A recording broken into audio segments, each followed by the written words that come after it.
नमस्कार उमेश जी, बहुत बहुत स्वागत है आपका। जय सिया राम अंजू जी। जय सिया राम। सर, एक तरफ तो पाकिस्तान की वाट लगा रखी है तालिबान ने, टीटीपी ने, बीएलए ने, बीएलएफ ने। पिछले 24 घंटे की अगर बात करें तो कम से कम 15 जवान पाक आर्मी के मारे गए हैं। और इसके बावजूद उनकी आर्मी का एक जनरल है जो ये फरमा रहा है कि भारत में आर्मी कंट्रोल करती है पॉलिटिक्स को। किस तरह की बचकानी बातें कर रहे हैं, अपने देश को क्यों नहीं संभाल रहे हैं? देखिए, कहीं ना कहीं पाकिस्तान के जो जनरल्स हैं वो एक तरह से खौफ के अंदर है और वो भारत के आर्मी को लेके ये बातें कर रहे हैं। पहले हम देखते थे भारत के अंदर बहुत सारे अटैक होते थे, आतंकवादी अटैक होते थे। भारत की फोर्सेस केपेबल थी स्ट्राइक करने के लिए। पर उस समय अमन के आशा के जो यहाँ पे बाशिंदे हैं वो एक तरह से बोलते थे हमें हमें वापस अटैक नहीं करना है। पर मोदी गवर्नमेंट ने एक तरह से हमारी जो आर्म फोर्सेस है उनको कंप्लीट ऑपरेशनल पावर दे दिया है कि वो जैसा समझे वैसा स्ट्राइक कर सकते हैं पाकिस्तान के ऊपर अपनी विल के अनुसार। उन्होंने ये भी बोल दिया है कि आपको फतेह करना है। और इसी के लिए मोदी जी पिछले 11-12 साल से हमेशा अपनी जो दिवाली है वो आर्म फोर्सेस के साथ बनाते हैं। और इस बार इस दिवाली उन्होंने अपना जो दिवाली बनाया है आईएनएस विक्रांत के ऊपर बनाया है। आईएनएस विक्रांत ने जो अपना जो जलवा है वो ऑपरेशन सिंदूर में दिखाया है। बिना किसी अटैक किए उन्होंने वहां पर अपनी प्रेजेंस से पाकिस्तान के जो बंदरगाह है, सी कोस्ट है, उसकी नाकाबंदी कर दी थी ताकि उनको एक्सटर्नल हेल्प ना आ सके।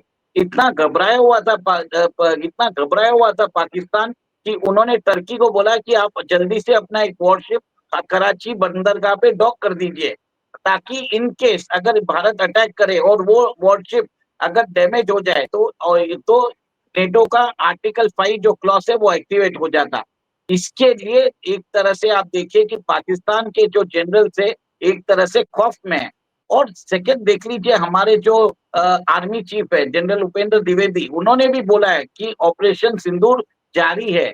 और इसी के मद्देनजर हमारे रक्षा मंत्री ने भी बोला है कि हमने पाकिस्तान की एक एक इंच को नाप दिया है। और उन्होंने ये उन्होंने ये किस उपलक्ष्य में बोला था जब लखनऊ में ब्रह्मोस की जो फर्स्ट मिसाइल है जो उसको हैंड ओवर किया था आर्मी को, उस समय वो बात बोली थी। और प्रधानमंत्री मोदी ने भी अपने जो भाषण में उन्होंने बोला है कि ब्रह्मोस एक तरह से पाकिस्तान के अंदर एक आतंक फैला रहा है। मतलब हमारी एक मिसाइल जो सुपरसोनिक मिसाइल है उन्होंने पाकिस्तान के अंदर उनके चीथड़े उड़ा दिए। हमने जैसे नूर खान एयरबेस को हमने नेस्ता नाबूद कर दिया। पाकिस्तान के कम से कम 30 to 40 न्यूक्लियर वेपन्स जो मिनिएचराइज थे जिसको यूएस आर्मी ऑपरेट करती थी उसको सब एक तरह से स्वाहा हो गए। और इसकी जो प्रेसिशन है 1 मीटर की प्रेसिशन पे वो स्ट्राइक कर सकता है। अगर समझ लीजिए आज हमें मुल्ला मुनीर को उड़ाना है, वो रावलपिंडी के जीएचक्यू में बैठा है, हम ब्रह्मोस छोड़ देते वो बचेगा नहीं। सीधी बात बता देता हूँ। ये तो भारत है तो इनको छोड़ के रखा है। अगर इसराइल रहता तो अभी तक तो मुल्ला मुनीर को उड़ा देता। और भारत ने अभी अपनी ब्रह्मोस की क्षमता भी बढ़ाई है। देखिए ये दिवाली के टाइम पे उन्होंने बोला है कि जो ब्रह्मोस पहले 450 किलोमीटर की थी हमने उसको 800 किलोमीटर कर दिया है। उसका नेविगेशन सिस्टम जो सॉफ्टवेयर है वो इंप्रूव कर दिया है। और रेडार से बचने के लिए भी उन्होंने वहां पे जो जैमिंग सिस्टम्स है, एंटी जैमिंग सिस्टम्स है, उसको भी अपग्रेड कर दिया है। तो कहीं ना कहीं भारत जो है ऑपरेशन सिंदूर 2.0 के लिए रेडी हो रहा जी। है। ऑपरेशन एक और एक चीज है, कुछ दिन पहले एक रिपोर्ट भी आई थी कि सर क्रिक के ऊपर पाकिस्तान ने अपनी फोर्सेस को बैठा के रखा है। और वहां पर हमारे जो डिफेंस मिनिस्टर ने बोल दिया कि अगली बार अगर पाकिस्तान ने कुछ किया तो हम इस बार हम जो बाउंड्री है, सीमा रेखा, उसको ही बदल देंगे। तो कहीं ना कहीं आप देखिए कि भारत के सारे जो रक्षा मंत्री हो, गृह मंत्री हो, और हमारे प्रधानमंत्री है, हमारे चीफ ऑफ आर्मी स्टाफ है, सब एक ही पेज पे बात कर रहे हैं, यूनिसन में बात कर रहे हैं कि हमें नेक्स्ट टाइम पाकिस्तान को मुंह तोड़ जवाब देना है। जी, ऑपरेशन सिंदूर जैसा स्विफ्ट रिस्पॉन्स देंगे और इस बार जो करेंगे उसका डी एंड करेंगे। बिल्कुल।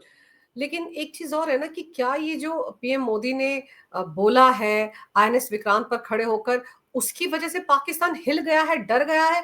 ब्रह्मोस की जैसे आपने बताया कैपेबिलिटी बढ़ाई गई, कैपेसिटी, तो उससे भी कहीं डर गया है, इसीलिए इस तरह की बातें कर रहा है वो पाकिस्तान सर, जहां पर 40 साल तक तो शायद मार्शल लॉ लगा रहा, वहां पर कोई भी सरकार ऐसी नहीं जो अपना कार्यकाल पूरा करती है। आर्मी वहां पर अंडे से लेकर क्या क्या नहीं बेचती है, पूरी तरह से तो आर्मी का कब्जा है पाकिस्तान पर। उसका जनरल भारत में इस तरह की बातें करते हैं, कौन मतलब कैसी बातें करते हैं सर ये लोग? देखिए, पाकिस्तान की जो फौजी फाउंडेशन है, जो उनकी आर्मी चलाती है, अंडे सब कुछ बेचती है, लड़ने के अलावा सब कुछ वो करती है। और पाकिस्तान की जो जीडीपी है $350 बिलियन, उसके अंदर फौजी फाउंडेशन की जो कंट्रीब्यूशन है, जो एसेट्स वो होल्ड करती है, वो $50 बिलियन की है। और वहां के जो जनरल्स हैं, अपना जो रिटायरमेंट है वो अमेरिका में बिताते हैं।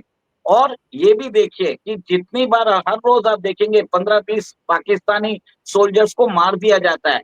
पाकिस्तान के अंदर कोई भी वहां पे जो उनके सोल्जर्स है, वो अपनी चेक पोस्ट छोड़ के भाग रहे हैं। वो बोल रहे हैं कि हम गल्फ में जाके कूली हमाली कर देंगे, कुछ भी काम कर लेंगे, पर इस करप्ट आर्मी के लिए हम मरेंगे नहीं। इससे समझ में आ रहा है कि पाकिस्तान के अंदर वहां की मिलिट्री लीडरशिप और पॉलिटिकल लीडरशिप दोनों एक तरह से डिस्क्रेडिट हो गई है। जिस पाकिस्तान अपनी आर्मी को अपनी शान मानता था, वो अब पाकिस्तान बोलता है कि ये सबसे करप्ट आर्मी है। और इसका आप देखिए, हर जगह पाकिस्तान आर्मी के खिलाफ वहां के प्रदर्शन हो रहे हैं। और पाक ऑक्यूपाइड जम्मू एंड कश्मीर में हुआ, अभी देखिए पंजाब के अंदर साद रिजवी के बोलने के बाद 300 लोगों को मारा गया। उधर सोचिए, 300 लोगों को मारना पड़ा पाकिस्तान आर्मी को। और 1900 लोग वहां पे गंभीर रूप से घायल हो गए थे। साद रिजवी जो है, एक तरह से वहां पे रेडिकलाइज नेता है। वो वहां पे एक तरह से एक्सट्रीमिस्ट आइडियोलॉजी पे चलता है। वो उसके एक बोलने पे पूरा पंजाब प्रोविंस, जिसको बोला जाता है कि पाकिस्तान आर्मी का गढ़ है, वहां पे एक तरह से अपराइजिंग हुआ against the Pakistani army themselves. तो पाकिस्तान के विघटन की बातचीत आ चुकी है। पाकिस्तान अगर एक स्वरूप में, जिस स्वरूप में आज है, वैसा रहेगा क्या, वही डाउट है। जैसे आपने बताया, पीएलए, फिर बाद में टीटीपी, फिर बाद में अवामी एक्शन कमेटी पीओजेके के, साद रिजवी की पार्टी तहरीक लबैक, सिंध लिबरेशन आर्मी, सब लोग एक तरह से अपनी फाइटिंग कर रहे हैं पाकिस्तान आर्मी के खिलाफ। तो एक तरह से रिवोल्ट होता जा रहा है। अब पाकिस्तान के जनरल्स को मालूम नहीं है कि क्या बोलना। और इसी के लिए वो हमेशा जैसे अपना, वो भारत के ऊपर एक तरह से उन्होंने अभी अपना वार चालू कर दिया है। जो सोचिए ना, जो पाकिस्तान की आर्मी थी, वो हमेशा बीजेपी के लीडर्स को टारगेट करती थी। अब वो स्टेटमेंट दे रही है अगेंस्ट द इंडियन आर्मी। जो इंडियन आर्मी है, is one of the most decorated army in the world. और यहाँ पर आप देख लीजिए, इंडियन आर्मी ने कभी भी अपने दायरा नहीं बढ़ाया है। उन्होंने पॉलिटिकल लीडरशिप को माना है। यहाँ पे कभी भी कोई कूप नहीं हुआ है। इसके हिसाब से बताया जाता है कि the most trusted, the most discipline, the most decorated army in the world, उसके ऊपर वो एक तरह से कस रहे हैं। मेरा ये मानना है कि भारत की जो फोर्सेस है, वो एक तरह से केज लायन थे। मतलब आप समझ लीजिए, कांग्रेस ने हमारे जो शेर है, उनको एक तरह से बोल दिया था कि आप अपने पिंजरे में रहो। मोदी सरकार के आने के बाद आपने देखा भी है कि उन्होंने अशोका एम्बलम में जो हमारे शेर थे, वो अभी दहाड़ रहे हैं। और हमारे जो आर्मी के जो शेर है, वो पाकिस्तान को कच्चा चबाने के लिए रेडी हो चुके हैं। ये ये जो है इंडियन आर्मी का डर बता रहा है। और इसी उनको मालूम है कि इंडियन आर्मी की जो फोर्सेस है, अगर उनको पूरी ऑपरेशनल ऑटोनॉमी दे दिया जाए, 3 दिन में पाकिस्तान का पूरा जो नक्शा है वो बदल सकते हैं, बिना कुछ नुकसान के, with one of the least, जो बोलते हैं कि ह्यूमन कैजुअलिटीज और ऑपरेशनल जो उनकी जो इफेक्टिवनेस है, इंडियन आर्मी से बढ़कर कुछ नहीं है। ऑपरेशन सिंदूर में आपने देख लीजिए हमने क्या किया। हमने वहां पे हमला किया जहां पे पाकिस्तान की मिलिट्री हेडक्वार्टर्स है, वहां पे उनके टेररिस्ट के हेडक्वार्टर्स है। सिविलियंस के ऊपर हमने हमला नहीं किया, जबकि पाकिस्तान ने हमारे जम्मू एंड कश्मीर में माता वैष्णो देवी श्राइन बोर्ड पे हमला किया। हमारे जो गोल्डन टेम्पल है उसके ऊपर मिसाइल चलाई है। दिल्ली के ऊपर उन्होंने मिसाइल किया, जिसको सिरसा में हमने इंटरसेप्ट किया है। ये पाकिस्तान आर्मी हमें ऐसे कैसे बोल सकती है? ये तो एक नंबर की लानत स्पोर्ट्स है। आप ये सोचिए, पाकिस्तान की जो आर्मी है अपने देश को बेच रहे हैं। अब बलूचिस्तान के रिसोर्सेस वो अमेरिका को भी बेच रहे हैं और चाइना को भी बेच रहे हैं। और बलूचिस्तान के लोग, पिछले बताया जाता है कि कुछ दिनों से हर रोज 15-20 लोगों को मार रहे हैं। यहाँ तक बात आ गई है कि क्वेटा में 6 बजे के बाद कोई भी गश्त और पेट्रोलिंग के लिए नहीं जाता। 50% जो बलूचिस्तान है वो आज पीएलए के कब्जे में है। मौलाना फजलुर रहमान जो पाकिस्तान के अंदर जो वहां पे एमपी है, वो बोल रहे हैं कि बलूचिस्तान पाकिस्तान के हाथ में रहा ही नहीं है। वो अभी बलूचिस्तान एक तरह से कॉजी इंडिपेंडेंट स्टेट में। बिल्कुल, पाकिस्तान के अंदर कोहराम मचा हुआ है। आप देखो ना कि टीटीपी जिस तरह से पाकिस्तानी आर्मी के लोगों को टारगेट कर रही है, उससे तो मुकाबला कर नहीं पा रहे हैं। तालिबान के हाथों भी तो आप देखो कि किस तरह से पिटे हैं बुरी तरह से। अफगानिस्तान के साथ पंगा ले लिया था तो उसके बाद कैसे गिड़गिड़ाते हुए फिर से पहुंच गए थे भूरे काका के पास कि हमारा वो करवा दो, सीज फायर करवा दो। सऊदी अरब पहुंच गए थे, कतर पहुंच गए थे। तो ये तो हाल हो रखा है पाकिस्तान का। और इस बीच खबरें ये आ रही हैं कि वहां पर एक आईएसआई की बड़ी करीबी है साइदा, वो जाकर मिली है लश्कर तैयबा के चीफ हाफिज सईद से। तो आपको लग रहा है कि कोई नई खिचड़ी पकाने के चक्कर में ये लोग, क्योंकि उन दोनों के मिलने की जो फोटोग्राफ्स है वो सोशल मीडिया पर वायरल है इस वक्त। देखिए, बहुत सारी चीज हो रही है। पाकिस्तान के फिनेंस मिनिस्टर अभी बांग्लादेश गए हैं, फॉरेन मिनिस्टर बांग्लादेश गए। और एक चीज है कि पाकिस्तान जो है अपना जो अभी वो वेस्टर्न फ्रंट पे हमसे हमला नहीं करेगा। वो भारत के अंदर जो नॉन स्टेट एक्टर्स है, हमारे जो अर्बन नक्सल्स है, हमारे जो मार्क्सिस्ट रेबल्स है, जो नॉर्थ ईस्ट में एक तरह से ऑपरेट करते हैं, जो सेपरेटिस्ट ग्रुप्स है, उनको फंडिंग कर रहा है। सबसे बड़ी बात यह है, मुल्ला मुनीर ने भी बोला था कि नेक्स्ट अगर कार्रवाई होगी पाकिस्तान के खिलाफ, पाकिस्तान जो करेगा भारत के खिलाफ, वो ईस्टर्न फ्रंट से होगी। और इसी के मद्देनजर हमें खबर भी मिली है कि भारत ने एक तरह से कल यूएवी स्ट्राइक किया है म्यांमार के अंदर एनएससीएन रेबल्स के ऊपर।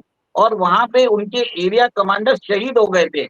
3 दिन पहले बताया जाता है कि अरुणाचल प्रदेश में उन्होंने असम राइफल्स के एक टुकड़ी है उसके ऊपर हमला किया। ये एक तरह से बदला था।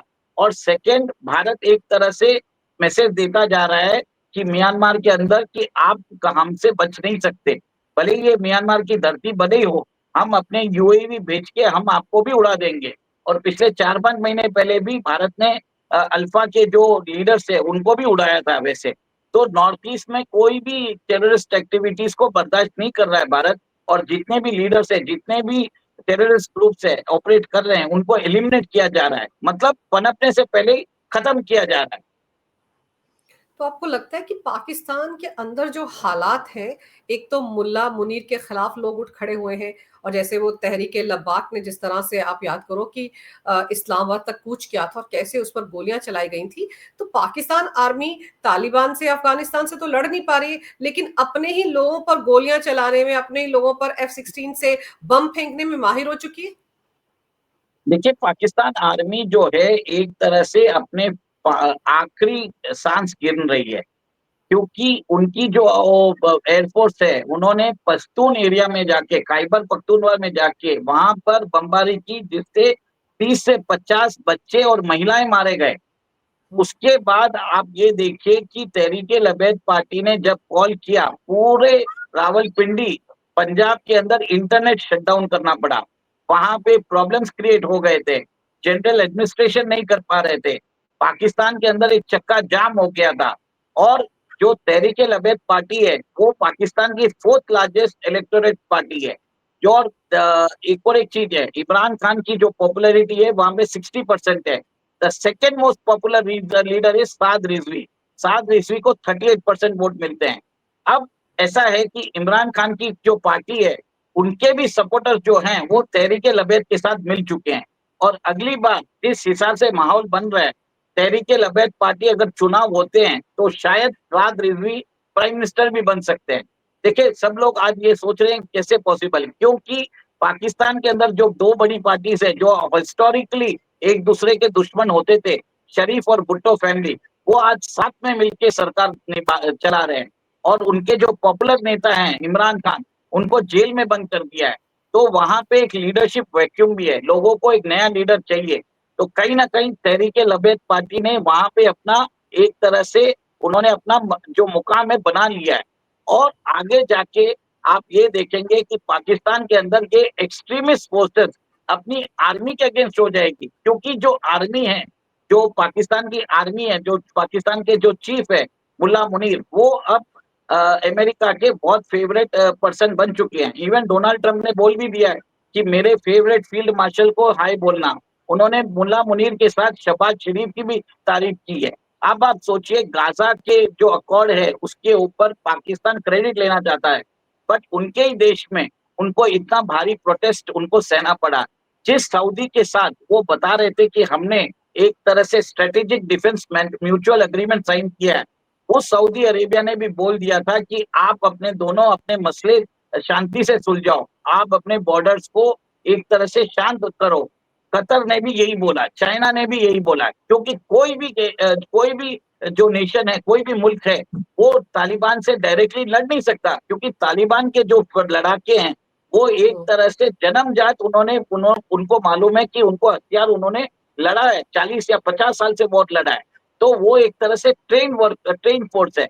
और पाकिस्तान की जो आर्म फोर्सेस है वो एक तरह से लेजी, एक तरह से बोलते हैं बुजदिल, जो अपनी एक रोज सोचे ना 20 से 25 लोग अगर मर रहे हैं वहां के पाकिस्तान आर्मी के, और आप देखिए जफर एक्सप्रेस को 3 बार डीरेल कर चुके हैं, तो कहीं ना कहीं आप बता सकते हैं, आप देख सकते हैं कि एक मोटिवेटेड फोर्स, जो जी पैशनेट फोर्स होते हैं, जैसे बीएलए हो या तहरीके लबैद हो या तहरीके तालिबान पाकिस्तान हो, उसके सामने पाकिस्तान की फोर्स टिक नहीं पा रही है, उनको मुंह छुपा के भागना पड़ रहा है, हर जगह वो एक तरह से डिफीट होते जा रहे हैं। इसके लिए वो क्या कर रहे हैं, एयरफोर्स यूज कर रहे हैं और वहां पे हमला कर रहे हैं उधर की महिलाओं और बच्चों के ऊपर। जी। पर एक चीज और है उमेश जी, ये जो जिन जनरल साहब की मैं बात कर रही थी जो इस तरह की बातें कर रहे थे भारत की आर्मी को लेकर, वो कहते हैं कि ऑपरेशन सिंदूर में भारत के खिलाफ पाकिस्तान ने अपने संसाधनों के बल पर युद्ध लड़ा था। क्या दुनिया को नहीं पता कि टर्की का युद्धपोत वहां कर खड़ा था, चाइना ने मिसाइलें दी, टर्की ने ही ड्रोन दिए उनको, और उसके बलबूते उन्होंने ये वार भारत के खिलाफ लड़ा। तो ये किस तरह की मतलब भरपाई करने की कोशिश हो रही है, अपने आप को बड़ा ग्रेट दिखाने की कोशिश कर रही है पाकिस्तान आर्मी। देखिए, ऑफिशियली सबको मालूम है 81% जो पाकिस्तान की डिफेंस इक्विपमेंट की वेपनरी है वो चाइना की है। और चाइनीज इक्विपमेंट्स, हमारा वॉर पाकिस्तान के साथ नहीं था, हमारे पास हमारा वॉर चल रहा था चाइना के साथ, चाइना हम्म। के मिसाइल डिफेंस सिस्टम के साथ, चाइना की बीबी रैम मिसाइल के साथ, टर्की के यूएवी के साथ, और जो अमेरिकन हथियार दिए हुए थे F-16 उनके साथ था। ऐसी हालत हो गई थी कि पाकिस्तान ने अपने F-16 जो थे वो बलूचिस्तान के बॉर्डर पे रख दिए थे, वो ईरान और बलूचिस्तान के बॉर्डर पे रख दिए थे, ताकि भारत की जो मिसाइल से उधर हमला न कर सके। पाकिस्तान के अंदर दहशत इतनी फैल गई थी, हमने उनके सारे 11 के 11 एयर बेसेस को उड़ा दिया था, उनकी रनवेज खराब हो चुकी थी, उनके पास मिसाइल डिफेंस सिस्टम उनके इनकेपेसिटेटेड हो गए थे। हम कोई भी मिसाइल छोड़ देते, हम अगर इस्लामाबाद में भी अगर बॉम्ब छोड़ देते, मिसाइल छोड़ देते, तो वो लोग इंटरसेप्ट नहीं कर सकते थे। हमें सिर्फ हमने रावलपिंडी में क्यों किया, हमने तो एक तरह से इस्लामाबाद में हमला करना था, तो इनको अक्ल आती। जब तक पाकिस्तान के हुक्मरानों के ऊपर आप हमला नहीं करोगे, उनकी मिलिट्री पे हमला नहीं करोगे, तब तक ये सुधरने वाले नहीं है, मेरा ये मानना है।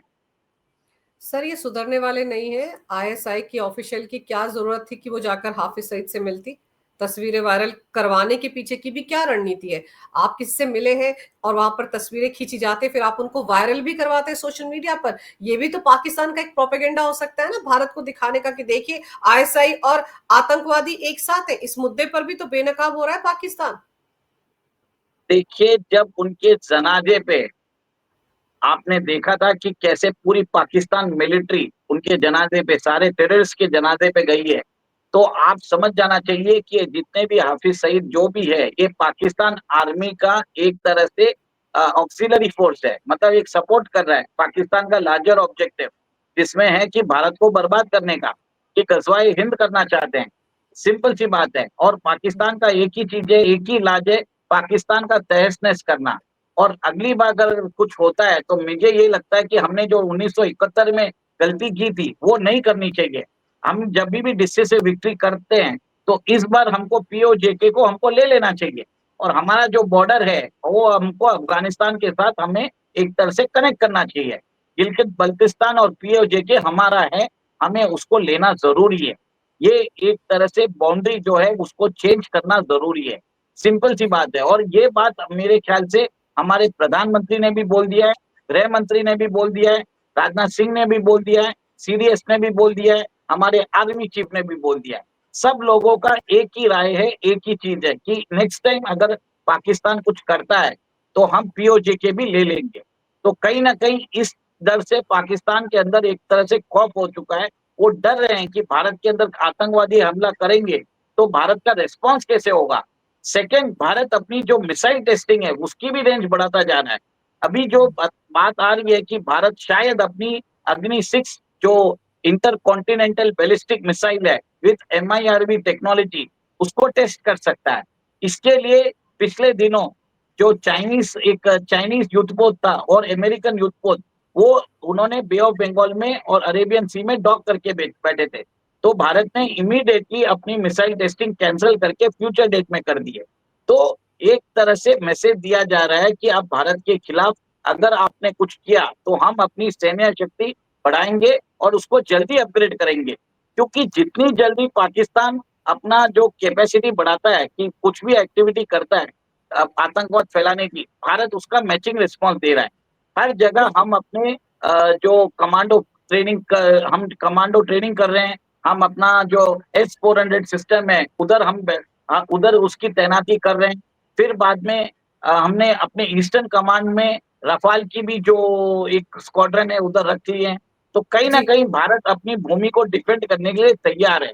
और प्रधानमंत्री ने एक तरह से दिवाली के अवसर पे INS विक्रांत पे उन्होंने जो मैसेज दिया है, उन्होंने क्लियर कट मैसेज पाकिस्तान को दे दिया है कि हम अगली बार हमारा ब्रह्मास्त्र आपका विनाश कर देगा, आपका सर्वनाश कर देगा। बिल्कुल, और हमारे डिफेंस मिनिस्टर ने भी तो कहा था कि अब की बार भूगोल बदल कर रख देंगे। तो पाकिस्तान बौखलाया हुआ है, कुछ कर नहीं पा रहा है। जिस तरह की हरकत पहलगाम में आकर की थी, उस तरह की हरकत करने के सोच भी नहीं पा रहा है। तो एक तरह से बंध गया है, और इसीलिए उसके जनरल और उसके तमाम नेता इस तरह की बयानबाजी भारत के खिलाफ कर रहे हैं। लेकिन अब पाकिस्तान को अफगानिस्तान से भी करारा जवाब मिल रहा है। घर के अंदर जो टीटीपी, बीएलए, बीएलएफ है, वो भी करारा जवाब दे रहे हैं। तो एक गृह युद्ध की तरफ बढ़ता दिख रहा है पाकिस्तान। आपने सर समय निकाला, बहुत ही महत्वपूर्ण विषय पर बहुत ही महत्वपूर्ण जानकारी मेरे दर्शकों को दी। आपका बहुत बहुत धन्यवाद। नमस्कार। भारत माता की जय हो। वंदे मातरम। जय सिया राम। जय सिया राम।